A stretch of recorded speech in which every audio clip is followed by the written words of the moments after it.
What did I just watch? I thought the episode where we were at the festival for the first time was the best episode of the series, but this trumps it by far. And it's not just because of the hype and the fights. There was so much this episode that got revealed, the tension, just the quality of the episode is just, I just can't believe we are getting an anime like this.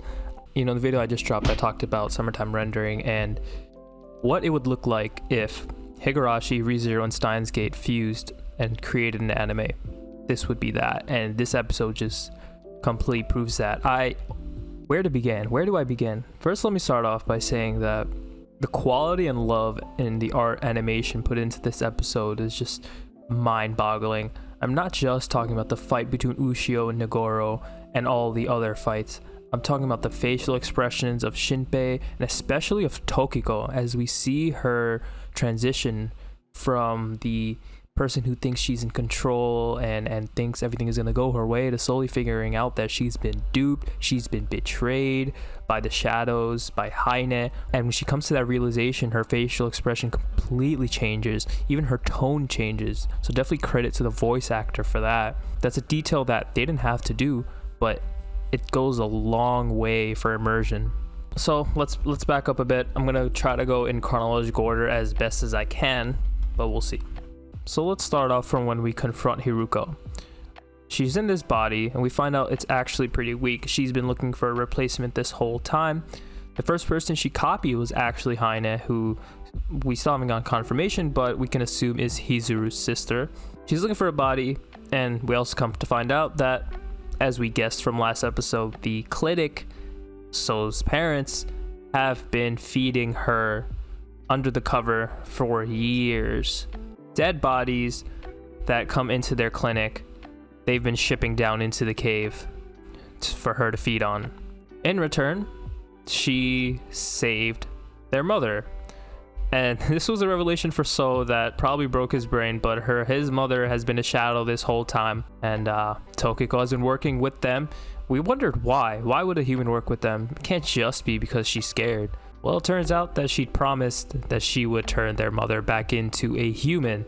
Obviously, that didn't happen as they betrayed her, and while Tokiko was ready to sacrifice the whole village just for the sake of possibly getting her mom back, putting her trust in these monsters, they were cooking up another plan to kind of flip that on its head.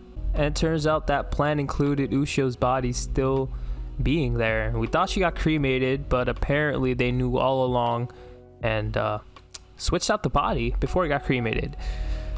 Some Aizen shit. You know, Tokiko actually makes a pretty interesting point when confronted by Shinpei about her wrongs, and this doesn't really excuse anything she did, but she makes the point that she's been treating her mother like a human this whole time, even though she's a shadow, and Shinpei is ridiculing her about that. But at the same time, they've been treating Ushio's shadow like she was Ushio, so you don't have that much room to complain when it comes to that specific thing. Regardless, the fight starts, and as soon as I saw like one or two important bodies drop, I realized, okay, we're probably gonna have to loop again here. Ushio tries her best to fight back. They time it in a perfect way, and it seems like they're actually gonna break through for once. You know, Ushio takes out the giant sumo wrestler babies, fights Nagoro, who eerily looks like the Attack Titan. I don't know why, but it's all in vain because that one Machamp looking shadow alien guy pulls up, and just from there everything pretty much goes to shit. Shinpei gets his fingers cut off, Tokiko, So both get obliterated.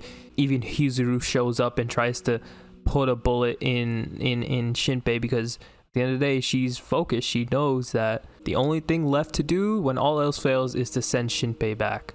Ultimately, Shinpei does end up going back in time, but before we get to that, we have to talk about the major reveal we got this episode when it comes to his power, his eye. This is something that we've been waiting for to learn about. Heine tries to take Shinpei's eye, and she does it, and at that point it's like, did she just regain a major power that she'd lost? But no. In fact, it's not something she can take from him apparently. As soon as she does, it disappears from her hand and just pretty much goes back into Shinpei. Now, this makes you think, is Shinpei a shadow? But I don't think so. I just think his eyes is something that just belongs to him. And what does it do?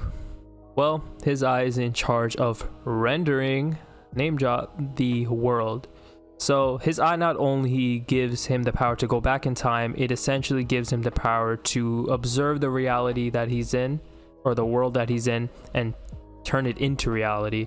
So this is me from the future while I'm editing. Just kind of realized that when the Shadow is explaining what Shinpei's power actually is, he makes it a point to say that his eye allows him to bypass the flow of time, and he's able to observe multiple parallel worlds. Now the key word here is parallel, so what I think actually might be happening is he's not so much going back in time, but just going into a different parallel or adjacent world.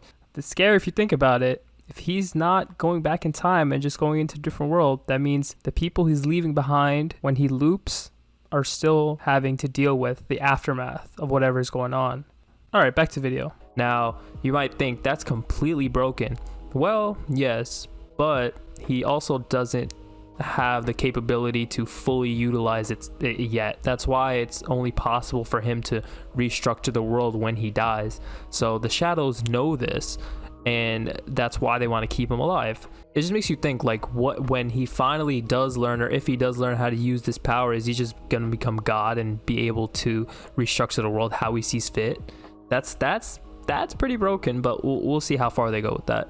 So they're fighting. Ushio's free. They're both trying to salvage a way to get back to the past as bodies are dropping, and there's less and less people that are able to kill Shinpei. An interesting thing to note also is that Ushio was able to fight back against Heine and actually reverse the corruption. Heine goes as far as to question whether Ushio was the egg, kind of in the chicken and egg scenario. So it just makes you think, is there a little bit more to Ushio than we thought? Is she actually much more powerful? Maybe her significance lies in the origins of Shadows and we don't even know it yet. So yeah, that's raising more questions. That's what this anime does. The more questions it answers, the more questions it lays out, and that really does keep you on your toes, right? It keeps you wondering more, and it never really feels like you've gotten to the end yet. So that's a really good way to keep your viewers' attention. I think they do a good job with it. It's not so much that there's like a billion questions out there and you don't know anything, so you just get confused and kind of get pissed off at the series. And it's not so much that they've answered everything and there's nothing left to tie up. There's a healthy balance of uncertainty there. The only way Shinpei is able to go back in time, now that Tokiko, So, Hizuru, the cop, and Ushio are either dead or immobilized, is to drink poison. I said this during the episode, but Shinpei is definitely getting up there in terms of just how raw he is.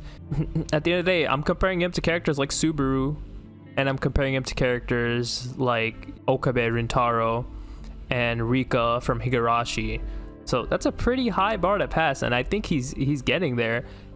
It's not just that he's dying over and over, it's that he's so determined. He's so determined to change everything that he's willing to drink poison, which he knew was going to be a slow death, instead of just compromising and just letting the Shadows do what they want. It would have been so easy for him just to give up right there, not drink the poison, and just give in. But he didn't do that. And now he's back for the 5th time with Ushio as they meet Hizuru and the old man again. And hopefully things this time are gonna be a little bit different. I think we're gonna get back to that cave a little faster, and hopefully the outcome is a little bit different. We are halfway through this season, so I don't think obviously it's gonna end anytime soon. There's gonna be probably a few more loops, and there's gonna be a lot more agony and pain, but it seems like we are making progress every time we loop, and we learned a lot from the last one, so they have to use this information to make this one worth it. And maybe now that Shinpei knows about his power, he can somehow train to manipulate reality. That's a training arc for another day, but if he gets there, it's Heine better watch out. So hopefully Shinpei learns how to render his world properly, and we can defeat this evil Such a good anime. It's just, I know I said it was the best anime from last season, but it's starting off on a really strong foot. It's going to be really hard for any anime this season to live up to what Summertime Rendering has, or rather where Summertime Rendering has set the bar. So I think I said a lot. I think I covered everything I needed to cover. If I didn't, I'll probably just put it in the description. So definitely check that out. So let me know what you guys thought about this episode down below in the comments. Appreciate you guys. This was a jam-packed episode. If you guys enjoyed the video, be sure to leave a like, hit that sub button, and I will catch you guys on the next one. Peace.